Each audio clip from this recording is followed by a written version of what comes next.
Finally माझ्या भावाचा साखरपुडा झाला आहे. त्याचे ब्लॉग्स पुढे येतीलच. हा साखरपुड्याच्या आधी 2 दिवसाचा व्हिडिओ आहे. इथं मम्मी सकाळी सकाळी स्वयंपाकाची तयारी करत होती. प्रत्येकाचंच काही ना काहीतरी काम सुरू होतं. अशी सगळी कामं वाटून घेतली की मग कामं पण पटपट होतात.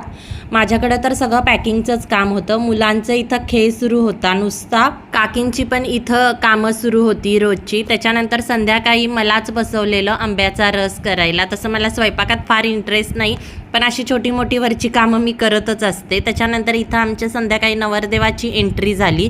त्याच्यासाठी मुलं असं त्याचं स्वागत करत होती घरातली. मला 1-2 रील शूट झाल्यानंतर मग आमचं जेवण झालं.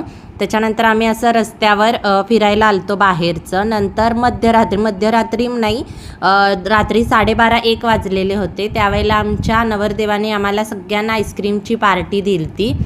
आता आमची अशी जागरणं सुरू होतात रात्री 1-2 वाजेपर्यंत. लग्नाच्या वेळेला एकत्र जमलो की खूप मजा मस्ती सुरू होत असते. असं वाटतं की हे दिवस कधीच संपू नयेत. तुम्हाला कसा वाटला हा माझा ब्लॉग मला नक्की सांगा कमेंटमध्ये. आणि व्हिडिओ आवडला असल्यास लाईक, शेअर, सबस्क्राईब करा. भेटू नेक्स्ट ब्लॉगमध्ये. तोपर्यंत बाय.